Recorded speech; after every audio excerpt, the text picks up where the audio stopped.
On your screen, you can see the pyramids. These pyramids have sparked much discussion, debate, and countless scientific studies. Yet, no one knows for certain how they were built over 4,000 years ago. However, I will share with you a very interesting story and some incredible, fascinating facts. In 1967, Gamal Abdel Nasser appealed to the Soviet Union for help in the war. This was a direct request to the Soviet Union. At that time, the Soviet Union had already severed diplomatic ties with Israel and was providing significant support to Egypt and Syria. However, Soviet soldiers were not directly involved in the conflict. Soviet officers had been training Egyptian officers since the 1950s, supplying heavy equipment and providing considerable assistance to Egypt both before and during the war. As you know, the war lasted 6 days and ended in complete defeat for the Arab coalition, despite the substantial military equipment provided by the Soviet Union. By 1972, a significant Soviet military contingent remained in Egypt. They controlled 6 ports and 8 military air bases. This is Vladimir Mikhailovich Vinogradov, the Soviet ambassador to Egypt. On November 10, 1974, a representative of the president came to him and delivered a letter. In the letter, Anwar Sadat, the then president of Egypt, requested a meeting with Vinogradov at his residence on November 15th. Vinogradov and the president met, and Sadat proposed a very intriguing offer. Sadat told Vinogradov that they possessed technology that was entirely unfamiliar to them, which the Egyptian government had kept hidden. As Vinogradov later wrote, unlike Nasser, Sadat was very demanding and caused many problems for the Soviet authorities in Egypt, hinting that Soviet troops would soon leave Egypt, and this indeed happened in 1976. Let us return to the meeting between Vinogradov and Sadat. As I mentioned earlier, Sadat told Vinogradov that they had some very unusual objects hidden in the desert. When Vinogradov asked what these objects were, the president replied that he had no idea. He said that these were giant devices discovered on Egyptian territory in 1920 and stored in an underground facility. Vinogradov initially did not understand what the president was telling him and asked him to explain clearly. However, the president said that he had to see it with his own eyes. There was no other way to describe what these devices were. Sadat noted that he had never seen anything like them and that they were truly astonishing devices.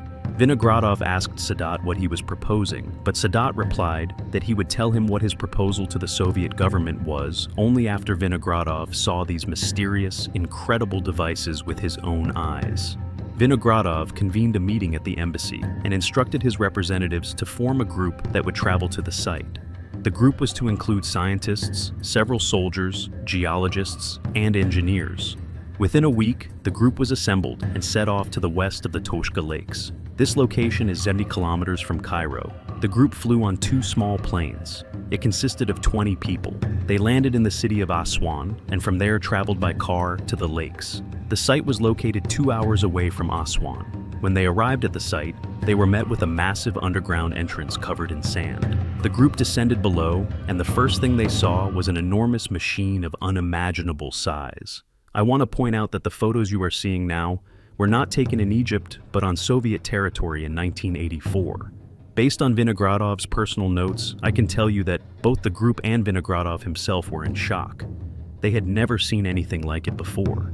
The group immediately realized they were dealing with completely unknown objects. Soviet engineers, particularly Valery Suslov, whom you can see in the photo, offered their initial assessment within just a few minutes. Suslov suggested that these machines were not flying objects or anything of that sort. He noted that these machines were designed for something entirely different, and a significant amount of work would be required to understand them. The group stayed at the site for 2 days. Suslov and his assistant concluded with 80% certainty that the machinery was for construction purposes and was likely used for cutting large blocks. Vinogradov left for Cairo 3 hours later. Upon arriving in Cairo, he immediately called Moscow, reporting to the Kremlin and Brezhnev what he had seen, and informed them of Egypt's proposal. However, the specifics of the proposal were still unclear. Brezhnev instructed Vinogradov to meet with Sadat again to find out what the Egyptian president wanted. Vinogradov met with Sadat again. To save time and avoid going into excessive detail, I'll get straight to the point. Sadat proposed exchanging these machines for weaponry. Specifically, Egypt wanted the Soviet Union to provide 3 military cruisers, additional tanks, jets, weapons, and other equipment.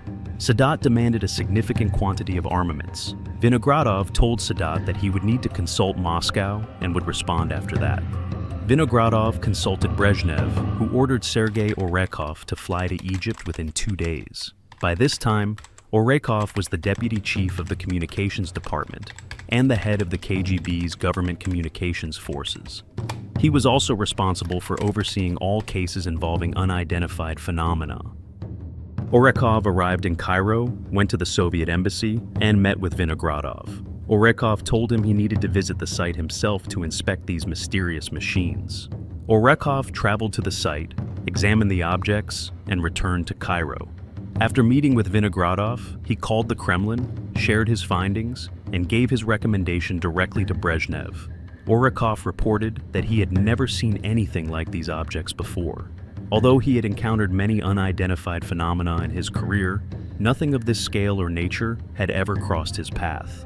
To cut to the chase, a joint commission was formed, involving representatives from both the Soviet Union and Egypt.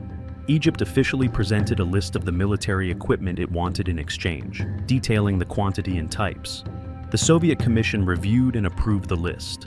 In official classified documents, these unidentified machines were labeled as Soviet military equipment to facilitate their transportation back to the Soviet Union, specifically to the port of Sochi. On January 20th, 1977, these machines arrived in Sochi. However, the exact methods used to transport these objects from the desert to the port of Cairo remain unknown. The objects were stored at a military air base in the Krasnodar region. This is where events took an even more interesting turn after the objects reached Soviet territory. This individual is Yuri Krivorukov.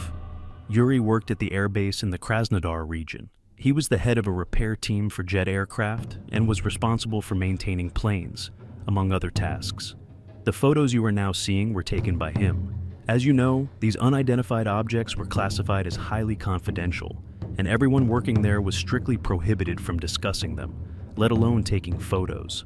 However, Krivorukov managed to secretly take pictures. While he was photographing the objects, one of the workers noticed and reported it to the base commander. The commander summoned Yuri to his office and demanded that he immediately hand over his camera. Yuri denied having a camera and claimed the accusation stemmed from a personal conflict with the worker who reported him. Other personnel in the hangar confirmed the existence of this conflict, and the commander chose to believe Yuri, dismissing the worker instead. However, the commander still had his suspicions about Krivorukov and reported the incident to the KGB. That same day, Yuri was searched, but he had already hidden the camera. The KGB placed him under surveillance, but they found nothing suspicious in his behavior. One day, Krivorukov realized he was being watched and became very frightened. He assumed the agents had uncovered his photo taking and believed his arrest was imminent. In reality, the surveillance was merely a precaution, as the KGB did not yet consider him guilty of any wrongdoing. However, Yuri misunderstood the situation entirely. He left his home, entered a nearby grocery store, and changed clothes inside to disguise himself before leaving the store. The KGB agents failed to notice the switch, and Yuri managed to escape. Krivorukov contacted an old friend, a well-known figure at the time, Vladimir Valentinovich Alexandrov, and asked for his help. Vladimir agreed and asked Yuri to meet him in Moscow. The two met near Moscow, where Yuri explained everything, showed Alexandrov the photos of the incredible machines, and asked to be hidden. Alexandrov took Yuri to his secret dacha, 50 kilometers outside of Moscow.